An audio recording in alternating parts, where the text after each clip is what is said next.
Preparei em 11 DVDs um curso de ultrassonografia do ombro com 31 aulas. E começo o curso falando sobre a ultrassonografia da cabeça longa do bíceps. No curso, mostro como adquirir imagens da cabeça longa do bíceps e de todos os tendões do manguito rotador. Como exemplo, aqui está a cabeça longa do bíceps num corte intra-articular transversal. E, ao meu ver, esta é a imagem mais importante na avaliação da cabeça longa do bíceps pela ultrassonografia. Mostro as origens da cabeça longa e curta do bíceps.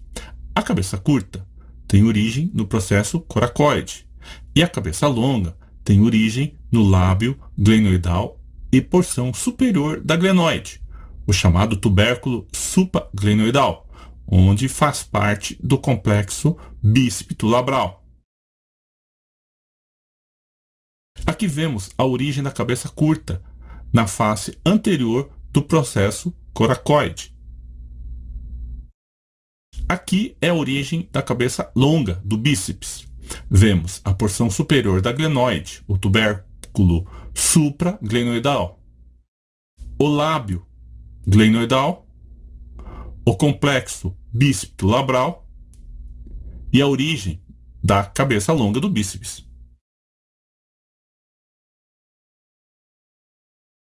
Vemos toda a cabeça longa do bíceps na ultrassonografia, desde a porção intraarticular, no sulco intertuberositário, a porção extraarticular e seu ventre muscular. No curso, estudamos também a inserção das duas cabeças do bíceps na tuberosidade do rádio na ultrassonografia. Mostro os estabilizadores da cabeça longa do bíceps, intra-articulares e extra-articulares. Os estabilizadores extra-articulares são o sulco bicipital e o ligamento transverso. E os estabilizadores intra-articulares são fibras do supraespinhal subescapular, a porção anterior da cápsula da articulação glenomeral, o ligamento coracomeral e o ligamento glenomeral superior. Mostro nesse curso o complexo bícepito-labral, que é a origem da cabeça longa do bíceps. Temos aqui uma imagem da ultrassonografia sendo comparada com uma imagem da videoartroscopia. Aqui temos a cabeça longa do bíceps, o complexo bícepito-labral, a glenoide, o lábio anterior, o subescapular, o intervalo dos rotadores e a cabeça humeral.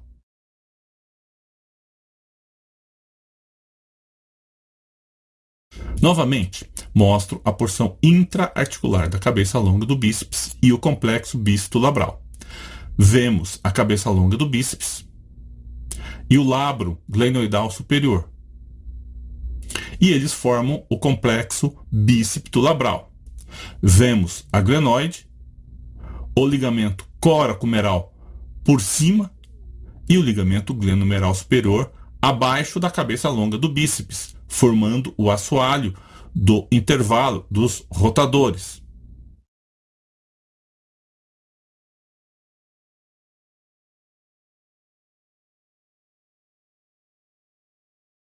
Para conseguirmos ver a porção intraarticular da cabeça longa do bíceps e o complexo bícepito-labral, mostro a posição correta do transdutor. Ele tem que estar numa janela entre o acrômio e o processo coracoide.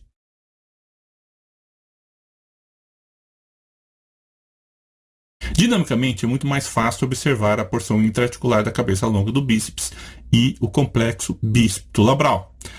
Aqui está o tubérculo supraglenoideu. Aqui está o complexo bícepito-labral. E aqui a porção intraarticular da cabeça longa do bíceps. Quem está movimentando-se é a cabeça do húmero. Veja aqui o tendão da cabeça longa do bíceps. Mostra algumas lesões na origem da cabeça longa do bíceps, como esta. Veja a lesão na origem da cabeça longa do bíceps. É uma lesão tipo SLAP. A imagem mais importante da cabeça longa do bíceps é feita com um transdutor transversal e com o braço em rotação externa. Esta é a imagem adquirida e é a imagem mais importante da cabeça longa do bíceps, ao meu entender. Para entender essa imagem, é importante entender a anatomia do intervalo dos rotadores. O ligamento coracomeral e o ligamento glenomeral superior formam um envelope ligamentar no intervalo dos rotadores, e a cabeça longa do bíceps está no interior desse intervalo. Então, por cima temos o ligamento coracomeral e por baixo temos o ligamento glenomeral superior. Inicialmente, o ligamento glenomeral superior, ele tem essa forma. Na parte distal, ele já se une com o ligamento coracomeral e já tem essa outra forma. Com o transdutor colocado nessa posição, é onde adquirimos a imagem que penso ser a mais importante da cabeça longa do bíceps. Em outro desenho, para compreender melhor.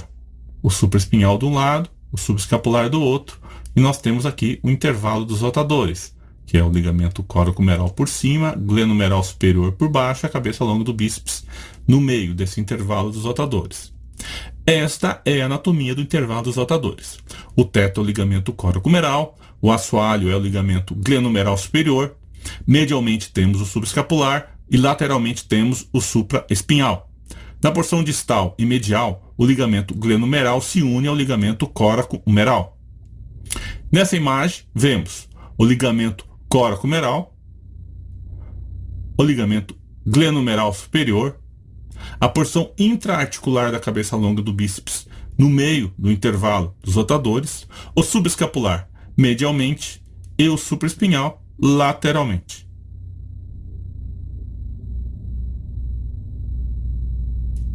Com o transdutor em posição transversal à cabeça longa do bíceps, acima do ligamento transverso, obteremos essa imagem. Vemos os limites do intervalo dos rotadores. Aqui está a cabeça longa do bíceps. O supraespinhal, que é o limite lateral. O subescapular, que é o limite medial. O ligamento coracomeral, que é o teto do manguito rotador. E o ligamento glenomeral superior, que é o assoalho.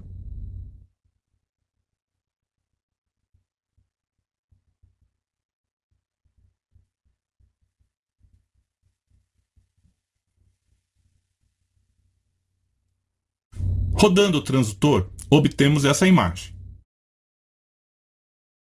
Imagem longitudinal intraarticular da cabeça longa do bíceps. Imagem que já mostramos. Veja a anatomia da região. A glenoide, a cabeça longa do bíceps, o ligamento coracomeral por cima e o ligamento glenomeral superior por baixo.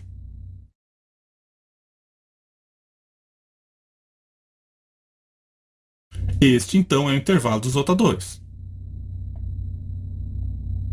Comparando a cabeça longa do bíceps do lado normal, com bordos definidos, com o lado doente, onde apresenta tendinopatia, vemos que há um halo hipocogênico espessado ao redor da porção intraarticular da cabeça longa do bíceps, que tem bordos nitidamente borrados. Outro caso de tendinopatia da porção intraarticular da cabeça longa do bíceps. Veja esse halo. Nada mais é do que os ligamentos do intervalo dos rotadores. Por baixo o glenomeral superior e por cima o ligamento coracomeral. Principalmente o glenomeral superior está muito espessado, mostrando que é uma tendinopatia. Olha como fica mais saliente a cabeça longa do bíceps com bordos borrados. Nesse caso, há uma diminuição da espessura do ligamento glenomeral superior e a cabeça longa do bíceps está achatada e praticamente encostada no úmero.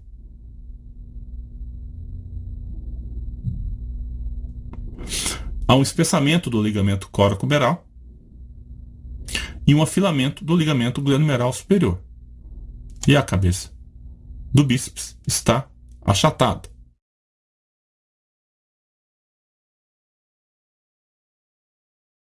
No curso de ultrassonografia do ombro que montei, duas aulas são sobre a ultrassonografia do subescapular. Quais imagens devemos adquirir para uma boa análise do tendão subescapular? Imagem longitudinal, com o braço rodado externamente e o transdutor praticamente paralelo ao solo. E aqui uma imagem do tendão num corte transversal. Vejo o braço em rotação externa com o transdutor transversal às fibras do tendão. O subescapular é o músculo mais anterior do manguito rotador. Veja os vários feixes tendíneos do subescapular e sua inserção na tuberosidade menor. A sua inserção, então, é na tuberosidade menor do úmero e também na cápsula anterior da articulação glenoidal. É importante observar esses feixes tendíneos do subescapular. Quando formos avaliar o subescapular, devemos correr longitudinalmente através desses feixes do tendão. Este é o feixe mais proximal. Este é o feixe mais medial. E esse é o feixe mais distal. Normalmente, 3 feixes se destacam. E dinamicamente devemos percorrer todos estes feixes para avaliar se não há alterações, tipo tendinopatias, calcificações ou lesões no subescapular. Vamos falar da tendinopatia do subescapular, observada pela ultrassonografia. Na tendinopatia, o tendão fica espessado, heterogêneo e hipercóico. E perde aquele padrão que chamo de cabelo penteado, em que as fibras ficam bem alinhadas e próximas entre si. Quando há tendinopatia, parece que as fibras estão alvoroçadas. O Doppler avalia se há aumento de fluxo, aumento da vascularização. E isso significa atividade intratendínea. Preparei um curso de ultrassonografia do ombro que atende àqueles que nunca fizeram ultrassonografia e gostariam de aprender, como os ortopedistas. Esse curso atende também aos colegas que já fazem ultrassonografia geral e querem aprender a ultrassonografia musculoesquelética, e também aos colegas que já fazem ultrassonografia musculoesquelética e querem se aprofundar no estudo do ombro, pois teremos aulas avançadas sobre o assunto. No curso mostra a anatomia topográfica e ultrassonográfica do ombro e as doenças e lesões que acometem esta articulação. São 31 aulas de aproximadamente 20 minutos cada, em que discuto a anatomia de cada estrutura do ombro e converso sobre as suas doenças mais comuns. Continuando, vamos falar das lesões do subescapular. É comum encontrarmos as lesões do subescapular associadas a lesões do supraespinhal e a lesões e luxações da cabeça longa do bíceps. Mostra aqui algumas lesões parciais. As lesões parciais não são fáceis de serem visualizadas, se escondem sobre os feixes, daí a importância de avaliar esses feixes tendíneos. E, normalmente, confundem a nossa interpretação da imagem. Vemos aqui nesse corte longitudinal o subescapular e o processo coracoide. E um pequeno foco de lesão intratendínea de face articular. Do corte transversal, observamos o subescapular e o acrômio. E aqui o foco de lesão parcial de face articular que já vimos na imagem longitudinal. Sempre temos que encontrar a lesão em 2 planos, senão não podemos afirmar que seja uma lesão. Aqui outra lesão parcial intratendínea e seu tamanho medido pela ultrassonografia. No curso de ultrassonografia do ombro, mostro também as lesões completas do subescapular. Sempre temos que ver a lesão em 2 planos, como já disse. no plano longitudinal e no plano transversal. Veja essa lesão completa do subescapular.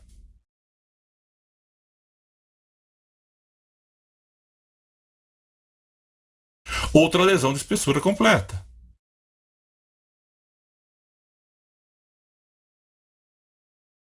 Falo nesse curso sobre o impacto subcoracoide, que é um impacto dorsal superior do subescapular no processo coracoide. É descrito em arremessadores e remadores, mas eu encontro várias pessoas que têm esse impacto e não se enquadram nessas causas. O impacto subcoracoide é o impacto da porção lateral do processo coracoide contra a tuberosidade menor. Vemos aqui a tuberosidade menor e o processo coracoide. Aqui está o subescapular. Tem que haver uma distância aceitável para que o tendão do subescapular deslize entre a tuberosidade menor do húmero e o processo coracoide sem ser comprimido.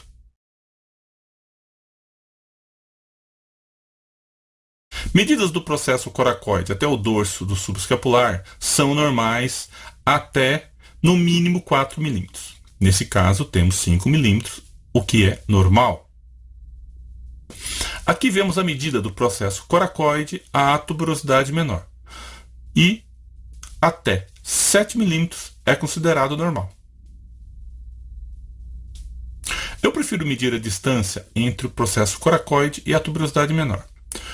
Como o impacto subcoracoide acontece com o braço em flexão, rotação interna e adução, eu peço para o paciente colocar a mão no ombro oposto e adquirir uma imagem entre o processo coracoide e a tuberosidade menor do húmero. Bem, com o paciente nessa posição, então, mão no ombro, contralateral e braço em flexão, adquiro essa imagem e vejo o processo coracoide e aqui a tuberosidade menor do húmero. Vamos então medir a distância entre o processo coracoide e a tuberosidade menor. Essa distância deve ser maior do que 6 milímetros. Se menor que 6 milímetros, significa impacto. Também observe dinamicamente se há sinais de impacto sobre o subescapular, fazendo rotação interna e externa com o braço em adução e em flexão de 90 graus. A tendinopatia calcária pode ser a causa do impacto subcoracoide, ou também pode ser a consequência dele. Quando encontrarmos calcificações próximas da inserção do subescapular, como essa, temos que pesquisar para ver se não há impacto subcoracoide. No curso de ultrassonografia do ombro em DVD, com 31 aulas, tenho 6 aulas sobre o tendão supraespinhal. Vamos falar um pouco sobre a ultrassonografia desse tendão. O ventre do supraespinhal fica na fossa supraescapular.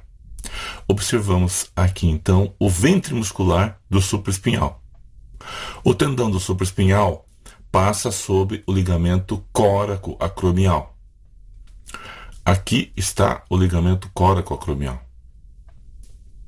Veja que parte da clavícula e a articulação e o ligamento acrômio-clavicular também estão por cima do ventre muscular e parte do tendão do supraespinhal. A inserção do supraespinhal é na faceta superior da tuberosidade maior do húmero.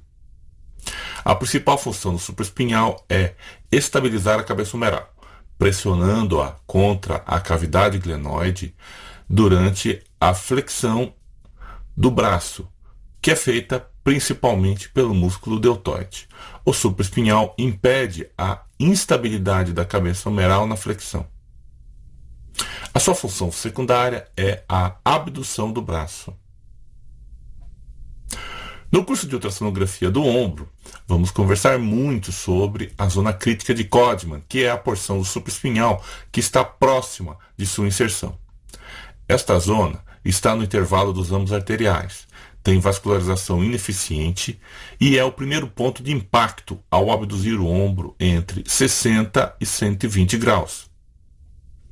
Temos aqui uma imagem longitudinal do supraespinhal na ultrassonografia. Aqui está o cabo rotador, profundamente e no meio das fibras do supraespinhal. A 15 milímetros da tuberosidade maior do úmero é onde encontramos o cabo rotador. E nessa linha vermelha é que está a área crítica de Codman.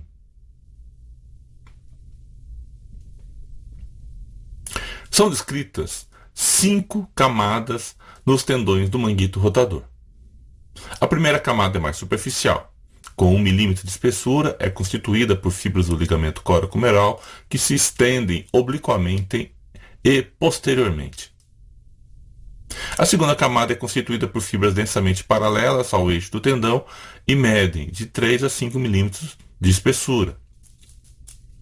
A terceira camada tem 3 milímetros de espessura e é composta por feixes menores de colágeno, que são frouxamente organizados em um ângulo de aproximadamente 45 graus ao longo do eixo do tendão. A quarta camada é constituída por tecido conjuntivo e grossas fibras de colágeno frouxo que se fundem com fibras do ligamento coracomeral. A quinta camada é a cápsula do ombro e tem 2 milímetros de espessura aproximadamente. Aqui estão as 5 camadas do manguito rotador.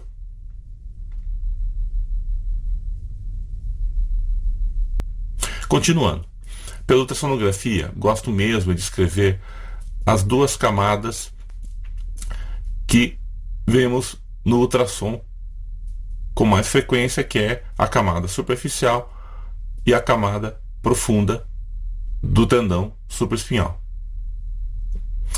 Temos então uma camada de fibras mais superficiais que inserem-se na porção mais distal da tuberosidade maior, e uma camada mais profunda que insere-se na porção mais proximal da tuberosidade maior. Olhe as 2 camadas.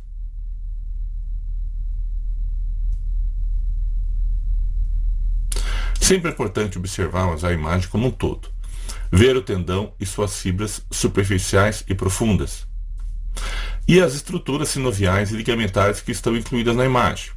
Nessa imagem, podemos observar vários elementos anatômicos importantes.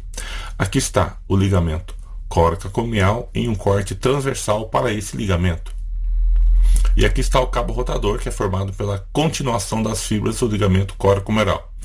Podemos notar ainda a bursa subdeltoide, que recobre o tendão.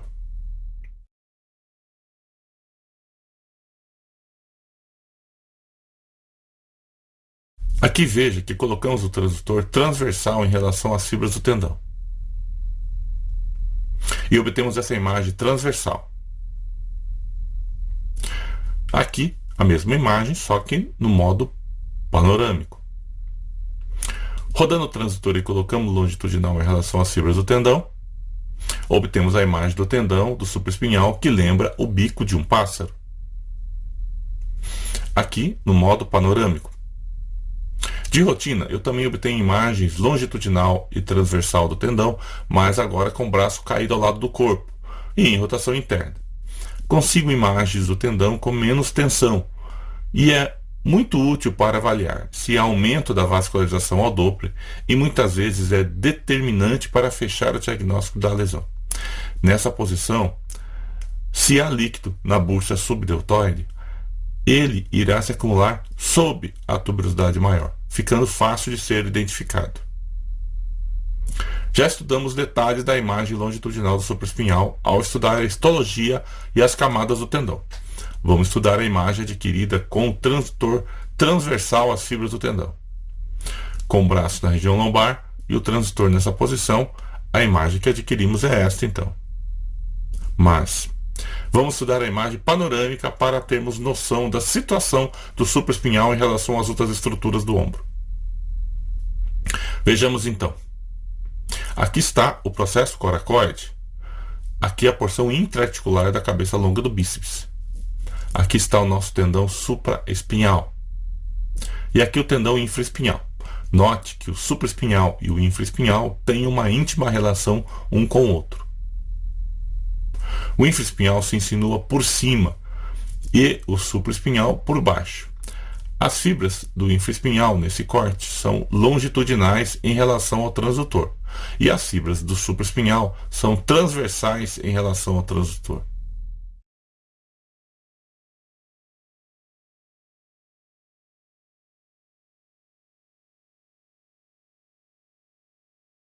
De novo, uma imagem panorâmica do manguito rotador.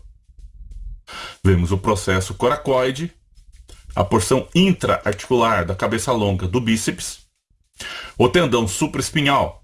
Note que sua porção posterior está por baixo do infraespinhal. E o tendão infraespinhal. Suas fibras estão longitudinais ao transdutor nesse corte. Olhe o infraespinhal. Vamos além. Sobre a porção intraarticular da cabeça longa do bíceps, há um ligamento, que é o teto do intervalo dos rotadores. É o ligamento coracomeral. Ele se estende por entre as fibras do supraespinhal. E aí se chama cabo rotador. Outro ombro. Aqui está o ligamento coracomeral, que se estende entre as fibras do supraespinhal e forma o cabo rotador. Sobre ele, notamos, em alguns ombros, uma estrutura mais ecogênica, que pode ser confundida com a cabeça longa do bíceps. É a porção tendinosa do tendão supraespinhal. Aqui está a porção intraarticular da cabeça longa do bíceps.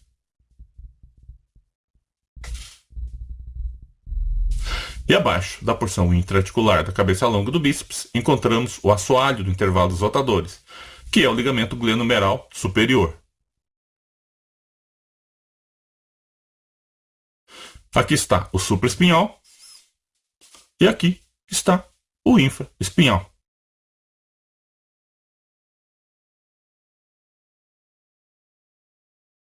Preparei um curso de ultrassonografia do ombro que atende àqueles que nunca fizeram ultrassonografia e gostariam de aprender, como os ortopedistas. Atende também aos colegas que já fazem ultrassonografia geral e querem aprender a ultrassonografia músculo-esquelética.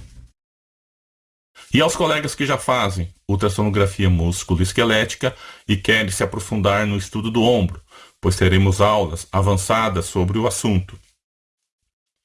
No curso mostro a anatomia topográfica e ultrassonográfica do ombro e as doenças e lesões que acometem esta articulação. São 31 aulas de aproximadamente 20 minutos cada, em que discuto a anatomia de cada estrutura do ombro e converso sobre as suas doenças mais comuns. Continuando. Para adquirir a imagem longitudinal do supraespinhal, continuamos com a mão na região lombar e rodamos o transdutor para que fique paralelo às fibras do tendão. Na imagem longitudinal, vemos o tendão da sombra acústica do acrômio até a sua inserção na tuberosidade maior. É uma imagem parecida com o bico de um tucano.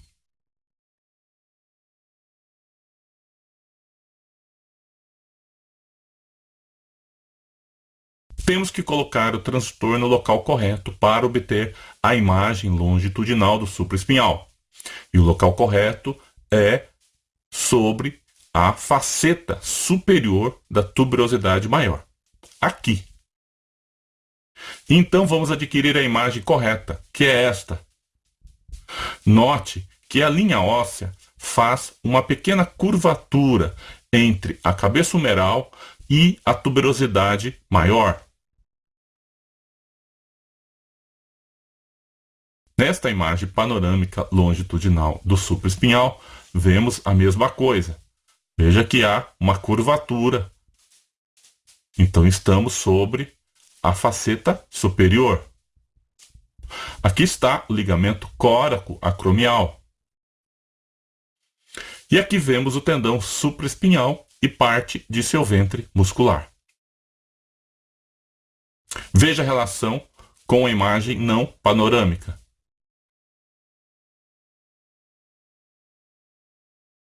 Se colocarmos o transdutor um pouco mais posterior, vamos obter a imagem do infraespinhal. Note que o contorno ósseo nesse local não apresenta a curvatura que vimos na imagem anterior. pois estamos sobre a faceta média da tuberosidade maior.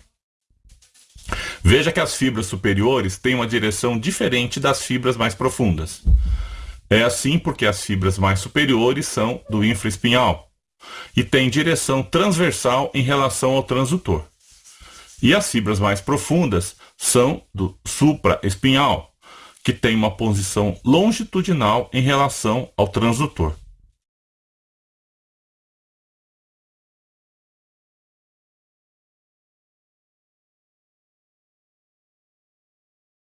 Aqui está o infraespinhal numa imagem panorâmica. Veja o acrômio e o infraespinhal. E as fibras mais profundas são do supraespinhal. Então, se colocarmos o transdutor nesse ponto do manguito rotador, vamos obter principalmente a imagem do infraespinhal. Veremos algumas fibras do supraespinhal profundamente ao infraespinhal, mas se o nosso interesse é avaliar o supraespinhal, estamos colocando o transdutor no local errado. Veja a relação do supraespinhal e do infraespinhal e a imagem obtida. Essa é a imagem do infraespinhal. Se colocarmos aqui, vamos adquirir a imagem do infra. Mas se colocarmos o transdutor na posição correta, que é esta daqui, vamos obter de forma adequada a imagem longitudinal do supraespinhal. Acabo de mostrar um resumo de minha primeira aula sobre o supraespinhal. Tenho ainda uma segunda, terceira, quarta, quinta e sexta aulas sobre o supraespinhal, nesse curso de ultrassonografia do ombro em DVD que estou oferecendo. Nesta sexta aula, eu falo sobre as cirurgias para as lesões do manguito rotador. Elas podem ser abertas, que é o método clássico, ou por videoartroscopia. A cirurgia chamada de aberta pode ser feita por vários acessos. Ela é cada vez menos usada, mas tem um resultado igual à cirurgia feita por videoartroscopia. As cirurgias por vídeo são cada vez mais usadas por não terem acesso e serem esteticamente melhores, e terem uma evolução melhor no pós-operatório imediato. O objetivo das cirurgias é a sutura da lesão, a acromioplastia, a secção parcial ou total do ligamento córaco-acromial, ou muitas vezes a não secção desse ligamento. No pós-operatório, o supraespinhal se apresenta muito alterado. Muitas vezes é necessário fazer um controle após o procedimento cirúrgico. Normalmente encontramos na ultrassonografia o tendão espessado e quanto mais recente a cirurgia, maior será o seu espessamento. É normal encontrarmos o tendão hipoecogênico com áreas hiperecogênicas. Também é comum encontrarmos traves hiperecogênicas lineares intratendíneas. São os fios de sutura. Encontramos com frequência depressões na tuberosidade maior, que foram causadas por pontos transósseos, e nos pontos de entrada de âncoras ósseas. Óbvio que as erosões e depressões da tuberosidade maior já existentes antes das cirurgias serão encontradas também. E muitas vezes veremos as âncoras nas depressões da tuberosidade maior.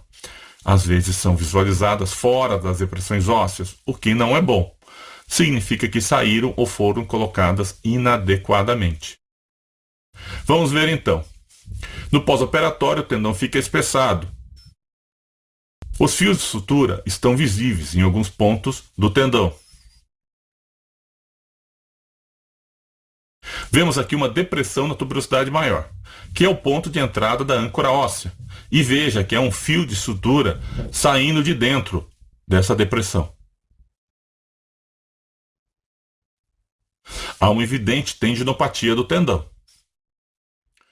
Esse foi um pequeno resumo das aulas deste curso de ultrassonografia do ombro.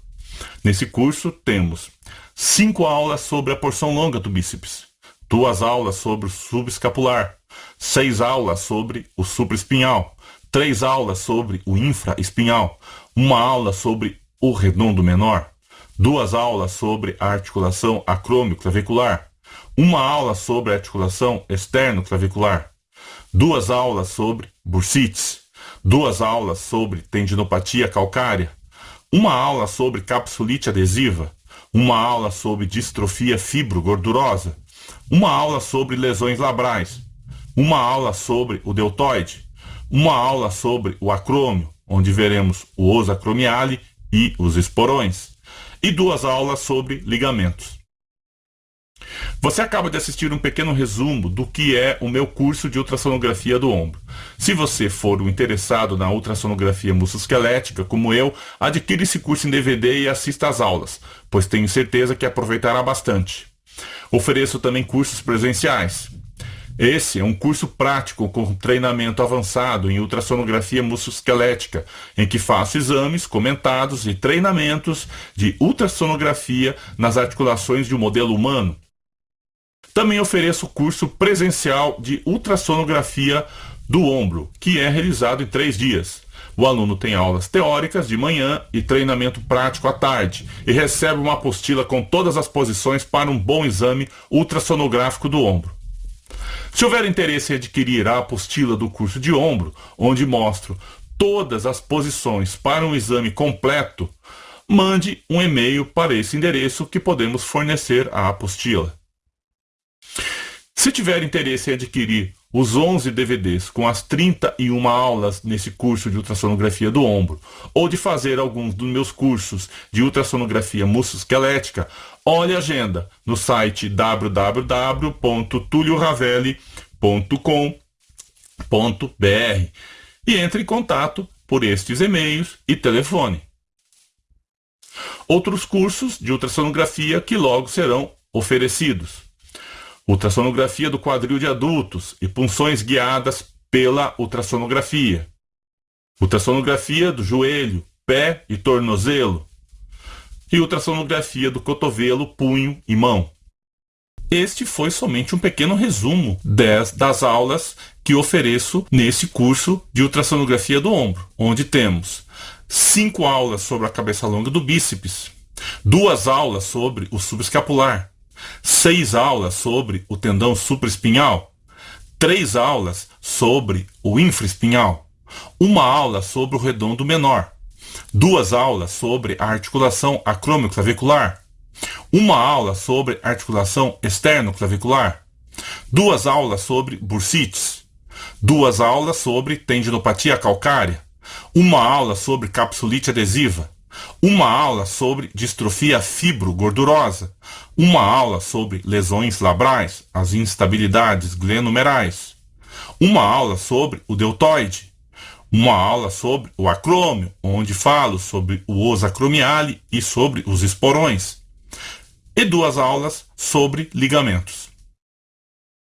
Você acaba de assistir um pequeno resumo do que é o meu curso de ultrassonografia do ombro. Se você for interessado na ultrassonografia músculo-esquelética como eu, adquira esse curso em DVD e assista às aulas. Tenho certeza que aproveitará bastante. Ofereço também cursos presenciais.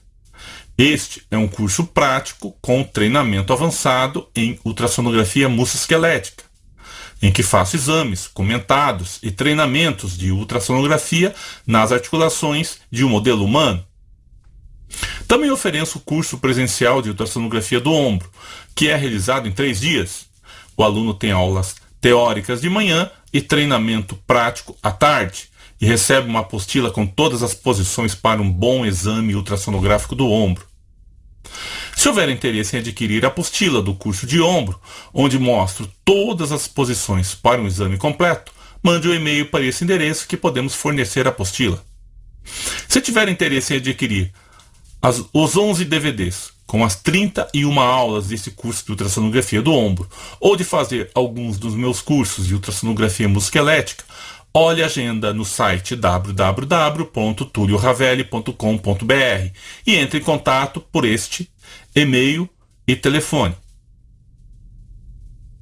Outros cursos de ultrassonografia que logo serão oferecidos: ultrassonografia do quadril de adultos e punções guiadas pela ultrassonografia, ultrassonografia do joelho, pé e tornozelo, e ultrassonografia do cotovelo, punho e mão.